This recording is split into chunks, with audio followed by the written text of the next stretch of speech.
Hoje temos aqui o penúltimo capítulo do nosso livro, A Segunda Morte. Vamos concluir, né, meus amigos, se há uma segunda morte. Livro esse de Ranieri, que foi em desdobramento mental e espiritual, junto com Altino, para nos contar tudo isso. Vamos na sequência. Novos seres. Mergulhados na atmosfera terrestre, nossa caminhada seguia ao encontro da superfície, cada vez mais escura. Realmente, a visita ao Portal do Sol me impressionara muito e sentia, de fato, que retornara do paraíso há séculos, decantado pela humanidade e pelos grandes poetas do mundo e escritores. No entanto, nenhuma descrição humana igualava a realidade. Era indescritível. Ali encontrara criaturas diferentes, com características novas. A descrição ou a menção dos livros superiores não bastavam para dar uma ideia precisa da realidade espiritual. O fator de os espíritos e os grandes médios usarem uma linguagem simbólica no plano espiritual superior, as vibrações e as irradiações representavam muito ou quase tudo. Evidentemente, na natureza tudo se transforma e vive, adquirindo novos órgãos, adquirem nova forma de expressão e manifestação que o ser inferior não possui. O universo ostenta milhares e milhões de seres diversificados. Conforme o ambiente, assim serão os seres que o habitam. Faço eu aqui um exemplo simples. Uma lagarta, quando vira borboleta, a lagarta morre? Ou apenas se transforma? Pense nisso. Será que é só esse exemplo? Será que isso não existe em todo o universo? O que parece ser morte, na verdade é uma transformação? Não é? A centelha viva da lagarta continua viva na borboleta, não é? Pensem nisso. Continuando. Surpreenderam-me a princípio as libélulas, aqui, gente, entre aspas, libélula é o nome que o Ranieri deu àquele formato espiritual. Altino também me surpreendera com as meditações, porque disse: compreendo as suas surpresas que considero naturais. Contudo, devemos nos habituar com a ideia de que a evolução é transformação, sob o impulso do pensamento e do desejo de mudar. Desejo de mudar, meus amigos. Para o bem na criatura que atinge o reino nominal. Aceitando e vivendo essa ideia, mais fácil se torna compreender e transformar-se. A substituição dos pensamentos maus pelos bons areja a casa mental e promove a transformação interior de todo o organismo espiritual ou perispiritual. Nas zonas do pensamento comum, a substituição do modo errado de pensar pelo bem é tudo. Aí é que começa a vida nova e uma nova vida. As percepções se ampliam e o organismo adquire nova frequência vibratória e se renova. Na casa mental está o motor que aciona a vida. Altino, perguntei um tanto inibido. E os seres com asas que encontramos, o que é aquilo? O espírito contemplou-me com ar compadecido e ensinou. Meu caro Calicrates, essas figuras já são conhecidas desde a antiguidade. Os antigos já falavam delas. A Bíblia cita-as. O Apocalipse faz referência a algumas delas. Os livros sagrados dos egípcios, dos hindus. Naturalmente usam nomes diferentes, mas sempre falam delas. A mitologia também, de certa forma, alude a sua existência. Nas legendas de São Francisco, especialmente no e Fioretti, conta-se o caso dos estigmas, e ali aparece Jesus Cristo, que aparece como um serafim. Você por aí vê que não contamos nada de novo. Disse Salomão que não há nada de novo debaixo do sol, e é verdade. Bem, acrescentei, mas o que me preocupa é se um dia seremos mesmo um deles. Seremos. A evolução é lei, será executada por todos. Assim é o universo. E o universo é obra de Deus. E na realidade é Deus em todo o vigor da sua existência. Houve até um filósofo que disse: o universo é o corpo estrutural de Deus. Repetindo, O universo é o corpo estrutural de Deus. Nós estamos em Deus. É, na verdade, apenas um pensamento de um grande pensador, mas exprime bem a ideia de Deus e do universo. Os seres vivos e espirituais evoluem através das formas em demanda do infinito do tempo. Poderemos dizer mesmo, tempo e eternidade mantêm e conduzem o espírito que só é eterno dentro deles. O amor une os seres com a ajuda do tempo, que se torna eterno. Bem e mal se dissolvem na engrenagem do tempo e se encontram um dia na alegria da eternidade. Ser ou não ser são duas aparências de uma mesma coisa.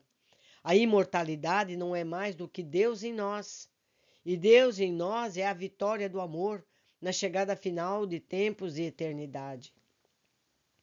Altino brilhava em todo o poder de sua grandeza espiritual e notei que quando falava de Deus se transformava e tinha eu a impressão de que lhe via as asas sobrenaturais que brilhavam imensamente. Sim, meu filho, continuou Altino, a intensidade das vibrações do próprio ser, por evolução, agindo no plano espiritual divino, se articula em asas, parecem asas.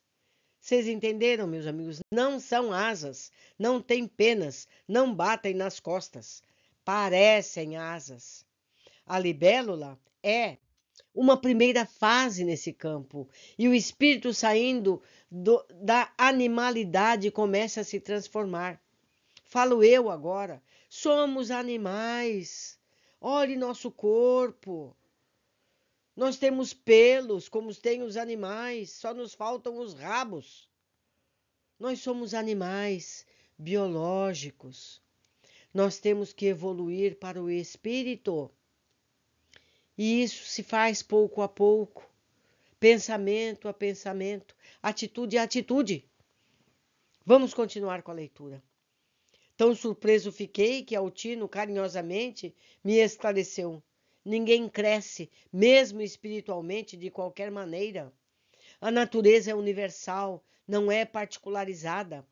Deus está em tudo e em todo lugar. Os seres crescem e vivem segundo uma programação divina. Assim, as formas não se modificam de um modo brusco. Elas se transformam lentamente no correr dos séculos e dos milênios.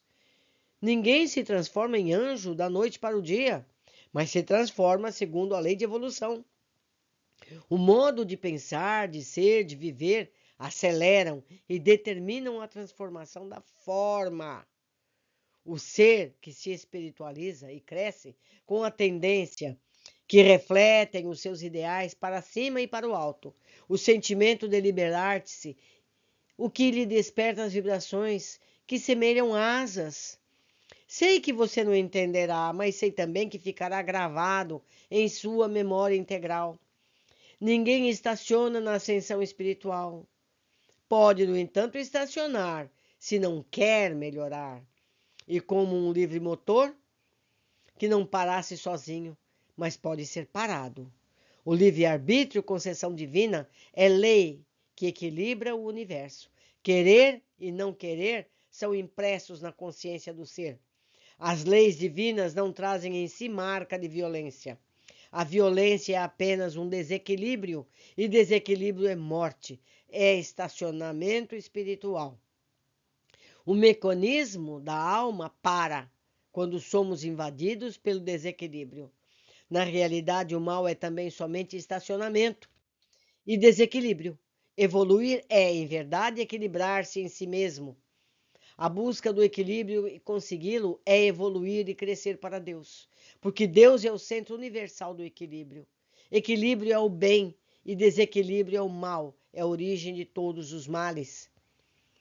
Altino cessou de falar e eu contemplei estático, sentindo que realmente ele era uma fonte suave de sabedoria, de onde jorrava silenciosamente a água pura e sublime do amor e da verdade. Compreendi também que equilíbrio era amor, compreensão e entendimento, e vi que a esfera suprema criava, na criatura, a serenidade e a paz.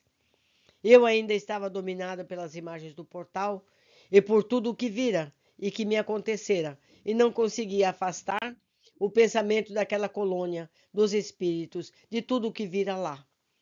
O irmão Francisco, que recebera Einstein e que conduzira a segunda morte e presidira a cerimônia, desfilava em minha mente com insistência irreversível. Aquelas criaturas luminosas, o perfume que invadira todas as belíssimas flores de intenso brilho e beleza que se espalhavam pelo imenso jardim. Tudo era profundamente tão belo e sobrenatural como um conto de fadas, e todos nós um dia seremos assim. Seremos, acrescentou Altino. Essa é a lei da evolução. Somos partículas de Deus e dele nascemos, e a que ele voltaremos depois de peregrinar pelos caminhos ásperos e difíceis da imperfeição e do mal. Mas por que isso? Tal é a lei, de mundo em mundo, de forma em forma, nascendo e renascendo, entrelaçados com os demais seres, das trevas para a luz. Através do mal voltaremos ao bem, engrandecidos e iluminados. À proporção que avançávamos, íamos encontrando pelo caminho criaturas menos belas, mais materializadas, profundamente diferentes dos lugares que percorríamos, fisionomias que naturalmente já conhecíamos. Em todos os caminhos, em todas as estradas e rotas, encontravam-se seres diferentes e diferenciados, mas a aproximação de orbes como a Terra proliferam e perambulam os seres inferiores. E esses tendem mais para o feio do que para o belo. O pensamento superior forja bases belas, ao passo que o pensamento inferior modela formas cada vez mais feias, até atingir o horrível e conduzir a criatura para os desvãos das trevas mais densas. Cabe ao espírito sentir em si mesmo os anseios do bem e da beleza, da perfeição, do sublime, conquistando os veículos de linhas dinâmicas e aéreas que o levam ao infinito. O feio e o horrível do ser é resultado da sua permanência no mal, e o belo é conquista da alma, cada vez mais se espiritualiza. Vou fazer um novo parêntese aqui. Meus amigos, não confundam a beleza física com a beleza espiritual. Há pessoas de belezas físicas maravilhosas, mas são traficantes de drogas. Percebem a diferença? Há pessoas de corpos físicos horríveis, mas trabalham no bem. Para citar um bem distante de nós, para não comparar com ninguém aqui da nossa cultura. Como Gandhi era feio, não é? Não é verdade? Não é? Mas a alma era bela, não é? Irmã Dulce, meu Deus, Irmã Dulce, não é? Madre Teresa de Calcutá, são pessoas de corpos físicos feios, difíceis, problemáticos, mas as almas são maravilhosas. Então não confundam a beleza física com beleza espiritual. Continuando a nossa leitura. Subimos ou descemos dentro de nós mesmos, consciente ou inconscientemente, conforme manifestação da nossa vontade, oculta ou não. Você já ouviu isso? Não é, Cadicrates? Perguntou Altino, encimando suas maravilhosas e sábias palavras. A atmosfera mais se escurecia aos espíritos mais adiantados. Porém, era fácil ver. A sua visão viam tudo, embora imperfeito em relação às altas esferas, ali eu também via. Naturalmente Altino, mais do que eu. Assim passou um magote de espíritos maus, que logo nos assediaram, dizendo impropérios e zombarias. Então vocês visitam as sombras e vêm do céu? Infelizes adoradoras do Cordeiro, um dia libertaremos o dragão e ele nos protegerá. E levantavam os punhos em desafio. Deles partiam bolas negras como se atirassem pedras. Altino, com certeza, poderia revidar se quisesse, com vibrações e jatos de luz, mas não o fez. Admirei-lhe a humildade. Compreendendo meu pensamento, o grande espírito sorriu e esclareceu. Não é revidando agressões físicas ou verbais que crescemos diante de Deus. Suportar é perdoar, é desenvolver qualidades superiores que jazem no coração como pássaros mortos. Entendi a lição e prosseguimos. Por aquelas regiões fomos encontrando dezenas de espíritos de aspecto mau, de fisionomias feias ou más que irradiavam vibrações repelentes e horríveis que causavam mal-estar. Recebíamos ondas de estranhas vibrações, como as ondas de um mar pestilento e de péssimo odor. Tudo aquilo ao contrário do portal, onde só havia luzes, cores e perfumes. Aqui a coloração era sombria, tudo era escuro. Lá havia claridade, luz e colorido. A suavidade era o clima permanente. Ao contrário, enfrentávamos agora forças do mal e radiações de temor. Os espíritos aqui eram mal encarados, maltrapilhos, região de tristeza e sombra, e nós viajávamos para a terra. Comecei a sentir pena das pessoas que ainda não entenderam a verdade. Foi quando avistamos um grupo de 3 que comandavam um grupo maior de aspecto tenebroso. Para onde vão? Perguntei. Para a Itália. Fazer o quê? Insistir com Mussolini, os seus adeptos, para colaborarem na deflagração da Terceira Guerra, para a confusão dos homens e destruição do mundo. Altino, talvez aproveitando o assunto, explicou. Na superfície existem muitos espíritos que vêm do abismo e no subabismo para promover desordem no mundo. Instigam os governantes a fazer guerras de modo a estabelecer a perturbação geral no mundo. Lembremos, meus amigos, que esse livro foi escrito nessa época do passado, não é moderno. Continuando. Outros estimulam os ladrões e assassinos a fazerem o mal. Na realidade, ninguém está só. Há, naturalmente, os espíritos bons que orientam para o bem. Daí é que vem a crença de que toda criatura tem um anjo bom e um anjo mau. Um soprando ideias do bem e outros procurando ajudá-los a seguir o mal. Isso tem um fundo de verdade. É lógico que não há uma escala determinada para ser anjo do mal ou do bem. Isso é questão de afinidade de cada um, que atrai o bem ou o mal e conquista o anjo do bem, que o ajudará a atrair o anjo do mal, que lhe soprará na consciência o anseio de praticar o mal. Na realidade, são espíritos ligados a ele por muitas vidas, que lhes dão perfeita afinidade. Dessa forma, construímos o nosso passado e o nosso futuro.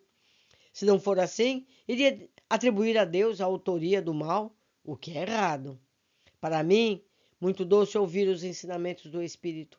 Penetravam-me na alma suavemente, iluminavam-me a mente com claridades espirituais novas. Gostava de ouvi-lo. Pareciam-me música as suas palavras. Dezenas de criaturas inferiores, de fisionomias estranhas, passavam por nós, perambulando ou buscando instintivamente regiões mais inferiores, e isso os faziam por sentirem-se bem nesses lugares. Em minha mente ressoavam ainda as palavras do grande Espírito. Onde se reunirem os bons, aí será o céu. Onde se reunirem os maus, aí será o inferno. Céu e inferno estão dentro de nós. Cada um constrói o seu céu e o seu inferno. Céu é um estado de consciência, não é um estado inferior. Céu e o inferno interiores é dentro da criatura que está o céu e o inferno. Ele está repetindo isso durante todo o livro. Nós precisamos ter esse conceito dentro de cada um de nós. Eu, vendo aquelas criaturas esquisitas, compreendia que carregavam o próprio inferno dentro da alma e que buscavam lugares escuros onde se aglomeravam. Sentindo minhas cogitações íntimas, Altino acrescentou: Meu filho, essas coisas existem. Evidentemente, não como as concebem muitos espíritos e muitas pessoas como lugar localizado, criado para esse fim como obra de Deus ou do demônio. Existe em cada um obra de si mesmo, resultado do mal ou do bem que fizeram. Nós próprios construímos o nosso destino dentro das leis divinas, equilibrada ou desequilibradamente. Por isso, as criaturas devem buscar primeiro o equilíbrio, e o amor é o artífice maior desse trabalho. Os representantes do mal procuram conduzir a criatura para o desequilíbrio, que é o seu reino. Havíamos descido muito e parávamos sob uma cidade movimentada e fervilhante de gente e de espíritos dos mais variados aspectos, e vi que se misturavam bons e maus. Por que vivem misturados bons e maus? Porque só assim uns aprendem com os outros e evoluem. É o processo que acelera a evolução. No mundo há espíritos adiantados que se encontram e convivem com criaturas menos adiantadas e adquirem conhecimento que não adquiririam em outras faixas vibratórias, onde não há possibilidade de se verem e de se entenderem.